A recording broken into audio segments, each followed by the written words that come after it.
প্রতি বছরের ন্যায় এবছরও মহা ধুমধামের সাথে নেতাজি সুভাষচন্দ্র বসু জন্মদিবস উপলক্ষে সম্প্রীতির মিলন মেলার শুভ উদ্বোধন হল মন্তেশ্বরের মামুদপুর গ্রামে। মন্তেশ্বরের মামুদপুর গ্রামের ফুটবল ময়দানে সম্প্রীতির মিলন মেলা ফিতো কেটে শুভ উদ্বোধন করলেন এক ঝাঁক সরকারি প্রতিনিধি।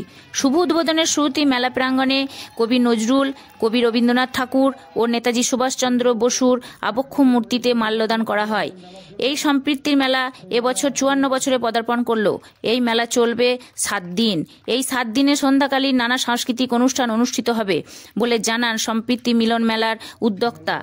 এই শুভ উদ্বোধনে 100 জন গরিব দুস্থ ব্যক্তিকে কম্বল বিতরণ করা হয়। এই মেলাকে ঘিরে এলাকায় 8 থেকে 80 বছরের সকল মানুষই খুশি। এই মেলার শুভ উদ্বোধনে উপস্থিত ছিলেন মন্তেশ্বরের BDO Sanjay Roy, joint BDO, Manteswar panchayat সমিতি সভাপতি আহমদ হোসেন শেখ, সহসভাপতি প্রতিমা শাহ সহ আরও অনেক বিশিষ্ট ব্যক্তিবর্গ। মন্তেশ্বরের মামুদপুর থেকে রিপোর্ট কমলবাড়া, MBS নিউজ। আজকে আপনাদের এখানে কি অনুষ্ঠান উদ্বোধন হলো?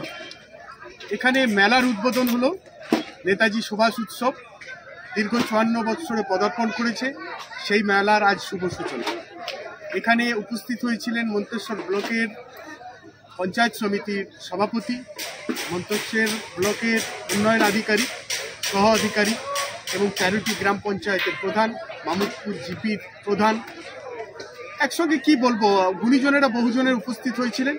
সর্বোপরি এখানকার মেলাপ্রেমী মানুষ, দোকানদার বন্ধুরা। কতদিনকার মেলা এটা?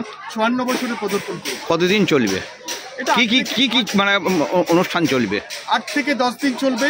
এটা সন্ধ্যাকালীন যে প্রোগ্রাম সেটা চলবে এবং রাত্রি 8টা থেকে বিচিত্রা অনুষ্ঠান এভরিডে এগুলোর মধ্যে চলবে। বিভিন্ন ধরনের স্টল এখানে বসেছে, যেমন এখানে রেস্টুরেন্ট বসেছে, হোটেল বসেছে, নাগরদোল্লা বসেছে, মনোহারির দোকান বসেছে, ইত্যাদি ইত্যাদি। বাচ্চাদের সমস্ত কিছু মনোরঞ্জন দেওয়ার জন্য সমস্ত কিছু আয়োজন আমরা করেছি।